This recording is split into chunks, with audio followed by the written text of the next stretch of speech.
Hoje em nosso canal você vai ouvir mais uma história assustadora, mais uma história arrepiante contada por quem a presenciou.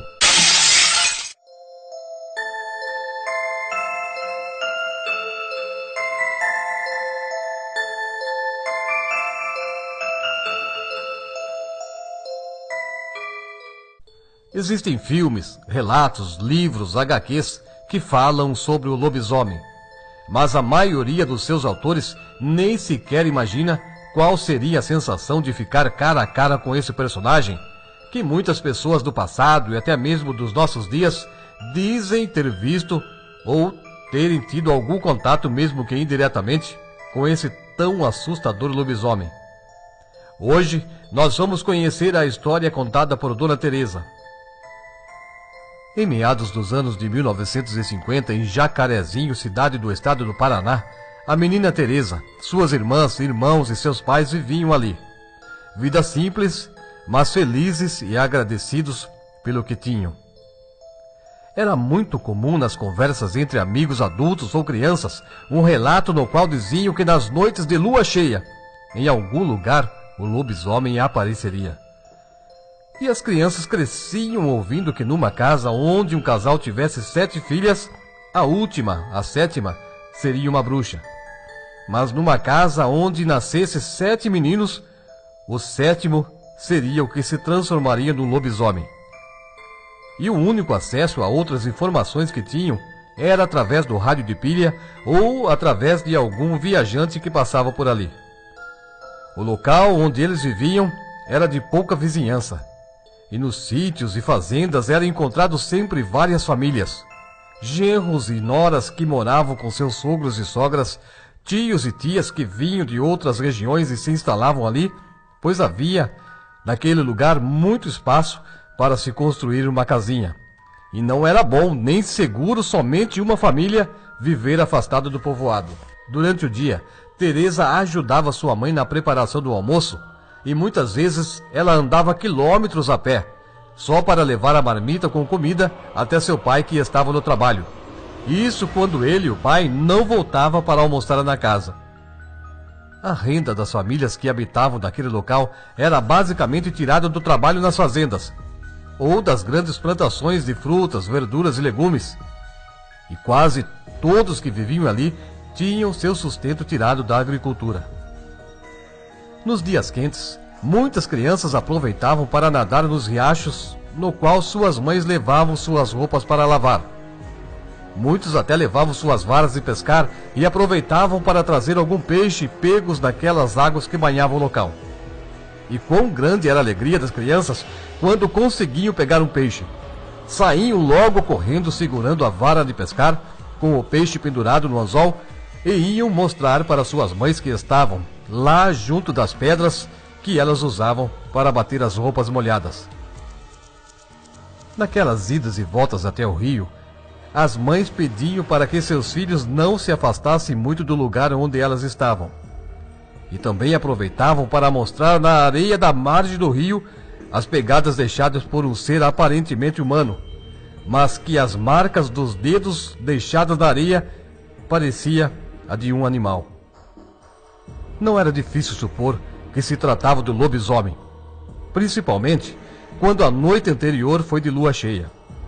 Parecia que o tal animal, ou não, parou ali para se refrescar bebendo daquela água do rio, que era cristalina, e também que ele rolava deitado de um lado para o outro, na intenção de encostar o seu corpo na vegetação que se amassava toda com os seus movimentos. Dos animais que vinham até ali, era do conhecimento de todos que os cavalos tinham o costume de rolar na terra também para se coçar. Mas naquele caso, não era um cavalo que se deitou ali, pois as pegadas deixadas na areia era de outro tipo de animal. Existia uma vegetação de mata fechada nos arredores, e durante o cair do sol, qualquer pessoa que passasse por ali podia ouvir rosnados e grunhidos lá no meio da vegetação sombria. Naquele lugar, na beira do rio, perto da mata, conta-se que muitos pescadores que iam ali durante a noite saíam correndo apavorados e perseguidos por algum ser provavelmente que defendia aquele lugar. Alguns diziam que era uma onça, outros jaguatirica, que certamente morava naquele matagal, outros cachorro do mato, mas poucos, somente aqueles que disseram ter suas roupas e costas rasgadas por unhas ou garras de um animal grande, tinham coragem de dizer que foram perseguidos e atacados pelo lobisomem, e mostravam as cicatrizes em suas costas, braços ou pernas. As crianças daquela região viviam se perguntando se realmente o lobisomem atacava as pessoas. Podia ser que as marcas naqueles homens foram feitas por arame farpado, enquanto passavam por debaixo de alguma cerca durante a fuga para escapar de algum touro brabo. Mas existia uma dúvida. De todos eles, será que todos aqueles homens foram marcados na cerca de arame farpado? Eram vários. Seria coincidência demais. Os mais antigos contavam que os lobisomens vinham durante as noites enluaradas para arranhar as portas das casas, deixando esse sinal como um pedido por uma tigela de sal. Diziam também que os lobisomens agiam como raposas, entrando no galinheiro para pegar ovos ou uma galinha para saciar sua fome. Sempre foi notável que os cachorros tinham muito medo daquele animal, que parecia um lobo com um corpo de homem. Quando o lobisomem surgia, todos os cachorros que estavam nos arredores das casas de seus donos gritavam apavorados diante das portas, como se quisessem passar por baixo. Talvez queriam isso mesmo, enquanto arranhavam o chão com velocidade. Numa noite, enquanto a lua cheia surgia no horizonte e dentro daquela casa de pau a pique, que também é conhecida como Casa de Taipa, onde estavam reunidos a Teresa com suas irmãs, discutindo sobre quem ia lavar os utensílios após o jantar.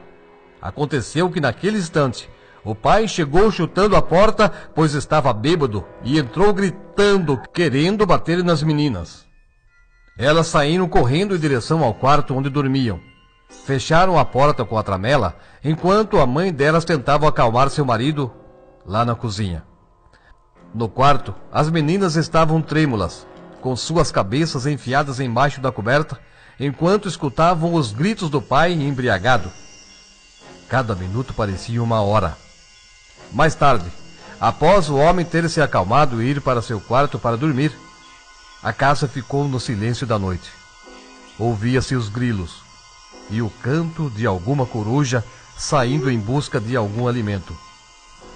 Cuidadosamente, uma das irmãs de Teresa se levantou e foi apagar a chama da lamparina.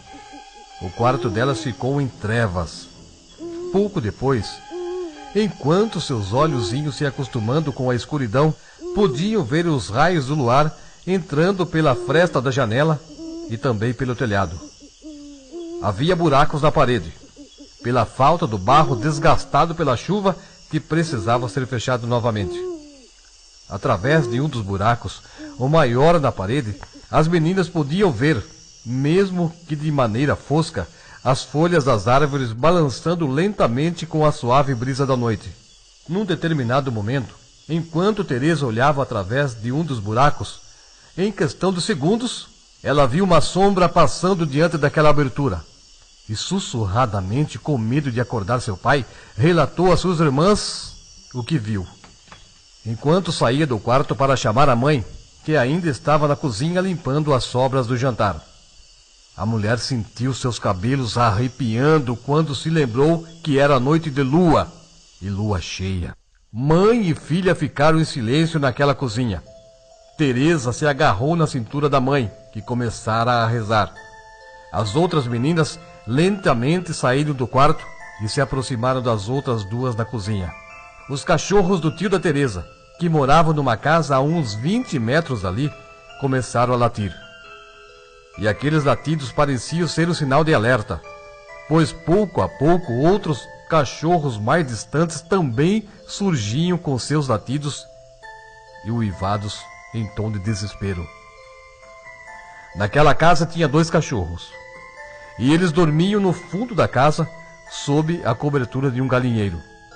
Subitamente começaram também a latir bem alto, e imediatamente correram até a porta do fundo da casa, e iniciaram uma desesperada tentativa de entrar na casa. Por debaixo da porta da cozinha era possível ver a luz da lua. E todos que estavam ali, inclusive os irmãos da Teresa que acordaram com os gritos dos cães, viram a sombra de duas pernas que naquele momento parou diante da entrada. Todos permaneceram em silêncio, enquanto aquela sombra continuava imóvel diante da porta. Nesse instante, todos estavam com a respiração ofegante. Sentiam tremores e calafrios. Ninguém falava, mas sabiam de quem era aquela sombra. Num movimento brusco, talvez impensado, a mãe das crianças correu até a mesa, pegou uma faca e foi em direção à porta da cozinha. Formou-se um coral de pessoas gritando dentro da casa que se misturava com os uivos dos cachorros lá fora. Aos berros, a mulher gritou com a suposta pessoa diante da porta, dizendo para ir embora.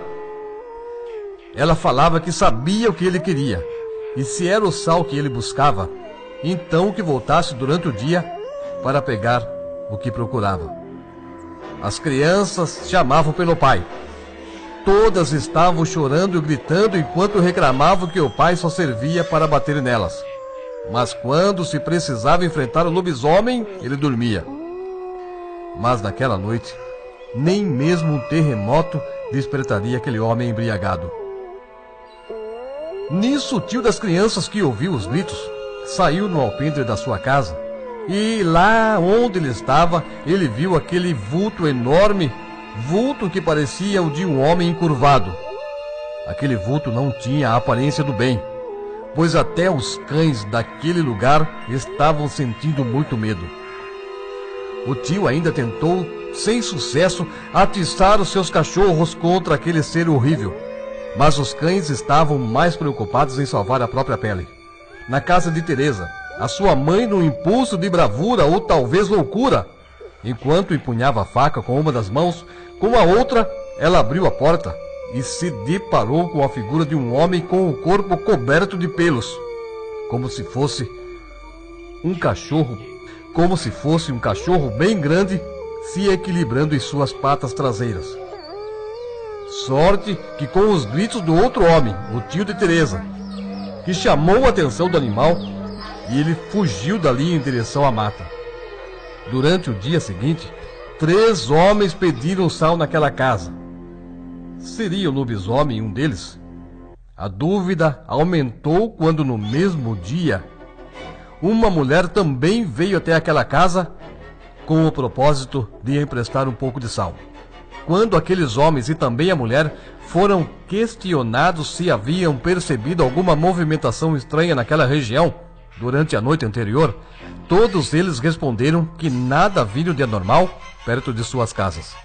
No vilarejo, a alguns quilômetros ali, muitas pessoas tomaram conta do acontecimento e então se dirigiram até o sítio daquela família na intenção de obter mais detalhes do ocorrido e do suposto lobisomem que rondava por aquele local. Ao serem indagados a respeito daqueles 3 homens e mais uma mulher que vieram até a casa naquele sítio e pediram sal, todos responderam que, conforme a descrição que deram, ninguém conhecia aquelas pessoas e ninguém os viu por ali, nem juntas, nem separados. Essa dúvida ficará para sempre na memória daquelas pessoas. Seria um daqueles homens o lobisomem? Ou seria todos eles e também a mulher? Mas existe lobisomem fêmea? Na verdade, o lobisomem surgiu numa lenda da mitologia grega e se espalhou por grande parte do mundo. Existe também uma lenda portuguesa que fala sobre a peeira. A peeira seria uma fada dos lobos.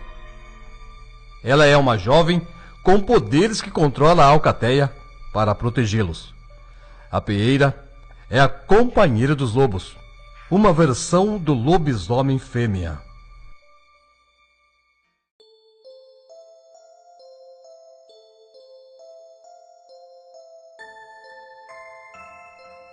O pai começou a bater em nós, né? E a mãe começou a rezar, com medo do pai, e não sei por que, mais medo que ela tinha, né? E nós tudo com medo. e ela falou, vai deitar. Daí nós fomos deitar. Aí quando eu olhei pro buraco, tinha um buraco na parede assim, sabe? Que era, a casa era de pau a pique. Passava assim, gente assim, a gente percebia quando eu vi, meu Deus do céu, passou o lobisomem. E daí a gente gritou, né? Mãe! Misericórdia, mãe do céu, corre aqui. Aí a mãe foi correndo lá, tava tipo, parado lá, aquele homem peludo parado assim, e nós tudo gritando. Aí a mãe falou assim, amanhã você vem buscar o sábado, que eu quero conhecer você. Mas eu vi o lobisomem, de verdade.